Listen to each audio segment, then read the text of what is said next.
ဘယ်ဟာကိုပဲတွေ့တာမှုရှိလာပြီဆိုလို့ရှိရင်စွန့်လွတ်မှုကိုစွန့်လွတ်ရမယ့်အချိန်ကိုတွေးလိုက်တာနဲ့တပြိုင်နက်တောကဖြစ်သွားဆုံးရှုံးတဲ့အခါမှာလဲတောကဖြစ်သွားအဲ့ဒီတောကကိုဘယ်သူကဖိတ်ခေါ်လာတာတုံးလို့ဆိုရင်တွေ့တာမှုကဖိတ်ခေါ်လာတာဒါကလက်တွေ့ရှုဆင်ခြင်းကြည့်လို့ရတဲ့အနေအထားတစ်ခုပေါ့ဘုန်းကြီးတို့တွေတန်တရားထဲမှာခရီးသွားနေကြတာပြောကြတယ်ကိုယ်ဝန်ကိုထမ်းကိုလန်းကိုသွားတယောက်တည်းသွားကြတာမှတ်နေသို့တော့တယောက်တည်းလို့ပုဂ္ဂိုလ်အနေနဲ့ပြောရတော့လဲပဲ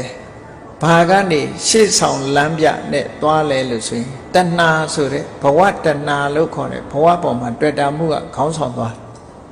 သူလမ်းပြတဲ့နောက်လိုက်သွားကြနှစ်သက်မှုတွေ့တာမှုကိုအခြေပြုပြီးတော့ကံတရားတွေလုပ်ကြတယ်အမှန်မသိတဲ့အဝိဇ္ဇာကနေပြီးတော့လွယ်မှားသွားအောင်အထင်အမြင်တွေဖြစ်လာအောင်ဖန်တီးပေးတယ်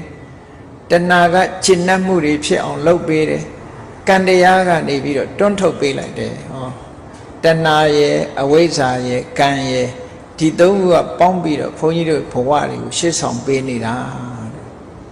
ဘယ်ဘဝဖြစ်ကောင်းလိမ့်မယ်လို့ထင်တယ်ဘာလို့ကောင်းလိမ့်မယ်ထင်တော့ဆိုအဝိဇ္ဇာကနေပြီးကောင်းတယ်လို့မြင်အောင်လုပ်ပေးထားတာဆိုပါစို့ကုသိုလ်ကောင်းမှုလုပ်တဲ့အခါမှာကြည့်လူဘဝမှာပစ္စည်းဥစ္စာချမ်းသာတဲ့လူဖြစ်ရပါလို့ဤတို့နော်မတောင်းမတမကြောင်းမကြမိသားစုနဲ့ပျော်ပျော်ရွှင်ရွှင်နေရတဲ့ပုဂ္ဂိုလ်ဖြစ်ရပါလို့ဤစသဖြင့်ဆုတောင်းကြအေးနတ်ပြည်၌ဖြစ်ရပါလို့ဤနဲ့ဆုတောင်းကြဒါကဘသူကတောင်းခိုင်းတာတုံးဆိုအမှန်မသိခြင်းဆိုတဲ့အဝိဇ္ဇာအဲ့ဒီအဝိဇ္ဇာကမျက်လှည့်ပြထားသည့်အတွက်ကြောင့်တဏှာကလိုချင်တာတွေပေါ်လာအဲ့ဒီလိုချင်မှုကြောင့်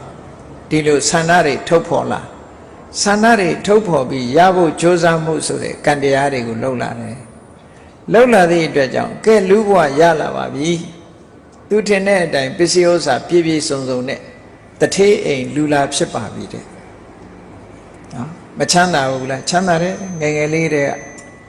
မိသားစုပြည့်ပြည့်စုံစုံနဲ့နေရတယ်ပျော်ပျော်ရွှင်ရွှင်အေးနောက်ဆုံးအချိန်ရောက်လာတဲ့အခါကျတော့ဒီပျော်ပွဲရွှင်ပွဲလေးတွေဟာအဆုံးသတ်သွားပြန်တာဘာနဲ့ရင်ဆိုင်ရတော့ဆိုအိုခြင်းတရားနဲ့လည်းရင်ဆိုင်ရပြန်တယ်ကိုလိုချင်တဲ့ဘဝလေးမှာဘာနဲ့အဆုံးသတ်တော့ဆိုအိုခြင်းနဲ့အဆုံးသတ်တယ်နာခြင်းနဲ့အဆုံးသတ်ရတယ်သေခြင်းနဲ့အဆုံးသတ်တယ်